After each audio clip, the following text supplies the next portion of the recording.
guys, welcome to Better Bachelor. This is Joker with a face for radio and a voice for print. You know, when I see a really bad, dumb story, sometimes I will go to the webarchive.org instead of going to the main page. Reason being is I do not want to give the person that wrote this mess the satisfaction of getting a number count on their page. And that way the people that they're writing for know this is a junk article and maybe you're not a very good writer. And I had to do that for this story because this is just so unbelievably stupid that I had to share it, number one, but number two, I didn't want to give the author any credit on the main page. So let's take a look at this story. I'm not even going to bury the lead because there's really nothing to talk about here. It's just one more example of where someone's going to make up a problem when there isn't a problem and therefore trying to push your agenda forward. But the problem is you're actually hurting yourself. At a certain point, you start looking kind of looking for problems and therefore hurting your own cause, so to speak. From The Independent, manspreading has crossed over to the realm of running, and it's not okay. Yeah, that's right, gentlemen. So, when you sit down on the subway and spread out as far as possible, shame on you. Because apparently, just relaxing your knees just a little bit, maybe because you have a reason to relax your legs a little bit, because you have lots of bits there that you need to make a little bit of room. Well, this is bad. You should somehow sit with your legs tight together and make enough room for everybody else. Interestingly enough, most men, when the subway car is that full, will be standing up so women can sit down, because a lot of men, even though supposedly this is also bad, are still kind enough to let women sit down. Well, now you don't even have to be sitting to be manspreading. I suppose you're running down the road with your limbs all akimbo and slapping people as you're running by. At least that's the way it sounds according to this Helen Coffey that writes this article. Let's read it.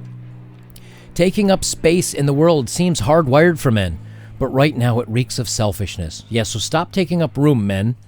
Just somehow become tinier. Take up less room.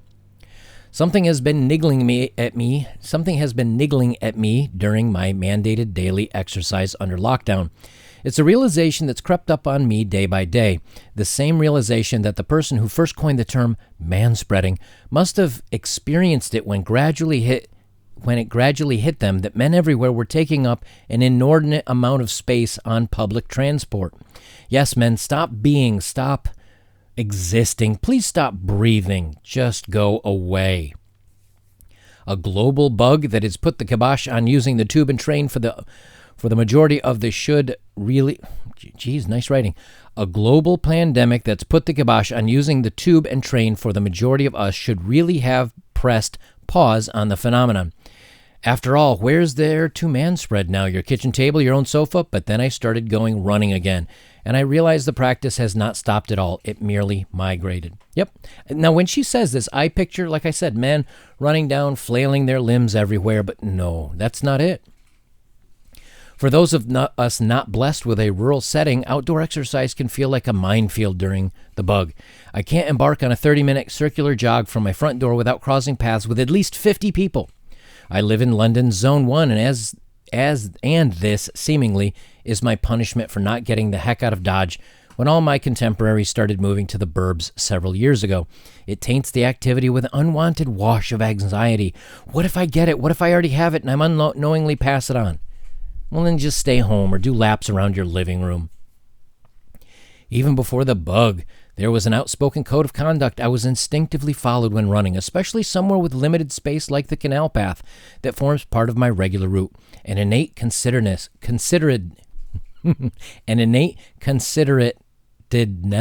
took over. Pausing to let people pass on bikes, saying thank you to those who paused and let me pass, keeping one side of the path, all these things came naturally. But she says people that let me pass, and she let other people pass. Doesn't that include men and people? Since lockdown started, this code has simply intensified. Blah, blah, blah.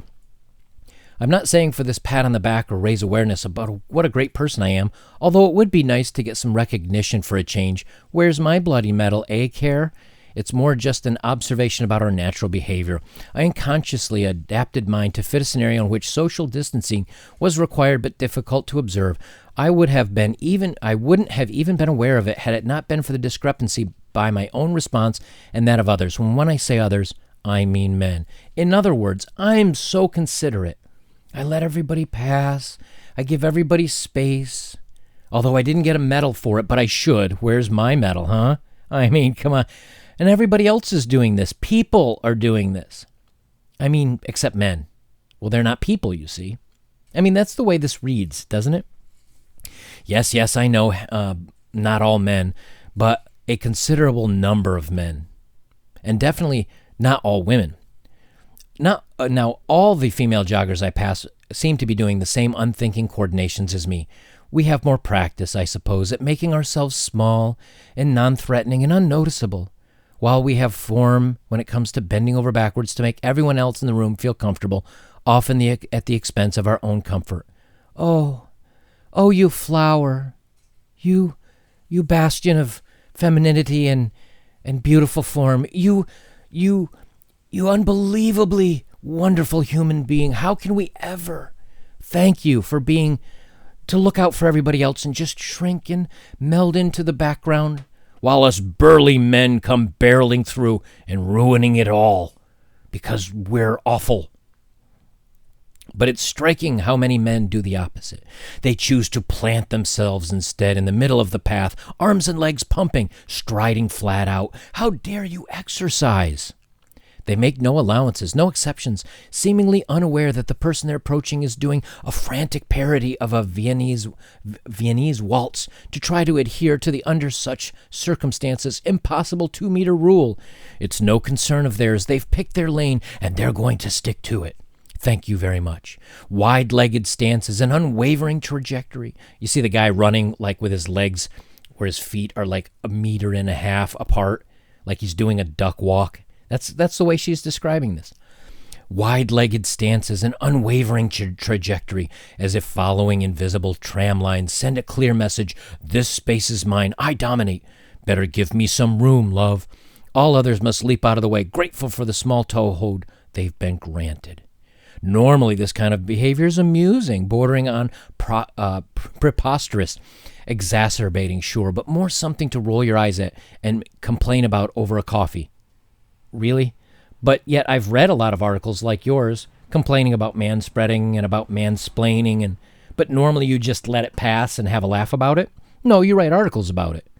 Yeah, so what are you referencing here? But she continues on, but now it feels selfish. It feels scary. It feels borderline dangerous as they pass, limbs moving like pistons, chugging forcefully out through the mouth like an unstoppable steam engine. I think about how I would feel if I lived with someone vulnerable or was vulnerable myself. I think about the courage it would take to get outside and the fear I would experience every time I stepped out my front door, fear that I could catch the bug and take it home. I think about the menace I would feel if a 6-foot sprinter was bearing down on me, making no concessions to distancing, no effort to slow down, his audible shoo, shoo of exhilaration triggering a surge of panic as his spittle flew me towards the air. Shut up. Are you joking me? Now this is an article where you read it that you say, you have no problems, you have nothing, so you're painting every guy that's running that he's doing this. Right. But I'm not shocked. Now, what is her title, you might say? Over here on Twitter. Helen Coffey. She is the deputy travel editor for The Independent, represented by North Bank Talent Management. So, deputy travel editor for The Independent. Editor, that's kind of a higher position job. But this is the kind of story she writes. Now, let's look at the responses. Now, she got what we called ratioed. If I look at her main page here, now a ratio on Twitter means that not many people liked it and not many people shared it, but everybody left a comment. That's what they call a ratio. A bad ratio. A good ratio is lots of people like it, lots of people share it, and you get a few comments on there. A bad ratio is when everybody jumps right to it and starts labeling you out with comments, but not many people like it and share it. So let's look at this. She has 20 likes on this story and 10 shares on this story, and she has 580 comments. Let's read some of those comments, shall we? That way, you're not just getting my opinion, you're getting society at large. Helen, if the Daily Mail UK wrote a similar article, women, this is why you need to stop women spreading. They'd get crushed for it. This type of article is so divisive. Lucy writes, manspreading is a made-up word. It doesn't exist. It's not real. The only people that this is real to are certain girl power movements. And somebody says here, don't give her any ideas. The next article will be manspreading causes the bug. Let's see if there's any other fun ones here. Sorry, but this is the worst thing I've read ever.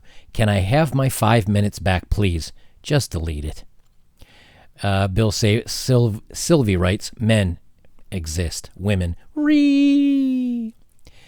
and the last one. The irony of this article: every time a man goes to any remotely busy place on a high street or shop, he spends most of that time trying to dodge women with zero spatial awareness. And someone replies to that, exactly. I can easily say that it's usually the women who actually take up more space and don't seem to be aware of other people. Now, I have seen women swinging around, when they have a big bag on their shoulder or something like that, and they swing around. I've been bumped into by women doing that, and it's not on purpose. But to try to make an article out of nothing, the problem with this, and again, if I'll leave the links to this below, don't go there and complain. I don't leave this so you can go out and be harsh to these people. That's what I'm here for. That's why I'm leaving this video. But if you'd like to go and read the comments that are already left, you'll realize you really don't have to say anything. It's already been said, both by men, both by women, pretty much from everybody. This kind of thing ends up hurting the cause. This is why the girl power movement at first had a lot of steam behind it and has slowly kind of petered out. It's kind of worn away because I've got motor scooters and things going by here. It's one of the reasons why the movement has kind of failed and why it's weakening, because these are the kind of articles that are supporting it. And when you have nothing that you stand for and you're just standing for being against something else, well, when that thing that you're against is no longer feeding you things to work from, you have to start making things up. If a situation became great for men and there was really nothing to complain about, I wouldn't be on here talking about complaining about things. I'd be talking about things, ways you could take advantage of finances, which I do. I mean, I still do these things, but I'd be talking about ways you could improve yourself, ways you can better your life, things to make you a better man. But when these stories exist, well, there is something to fight back against, because, I mean, what kind of article is this? And you're just saying men are bad because they're men. And this is not a real problem. I've been out in public. People are keeping their spaces. People are being aware of what's going on. And so to paint men as if they're just chugging along, running into you, knocking you off the path, and you have to shrink like a flower to get out of the way. Give me a break. You've lost the thread here. So I thought you guys would enjoy this story. Just one more thing that just makes you shake your head and wonder, is there anything you can do right as a guy? You just don't go running, don't exist, don't breathe, take up less room, huddle in a corner, lose weight so you're smaller and you take less physical space on this planet. That would be muchly appreciated by these women. There you go, guys. If you'd like to support my work, links are below. As always, if you have directly, thank you very much. It is muchly appreciated. And the best way you can support my work, like, comment, share, subscribe. Guys, I will leave it there. This is Better Bachelor. I'm joking. Remember, if you're 5'7" like me, thank you. But if you're over 6 foot and maybe a little bit bigger guy and you're going jogging, you need to shrink and you need to make yourself less spreading.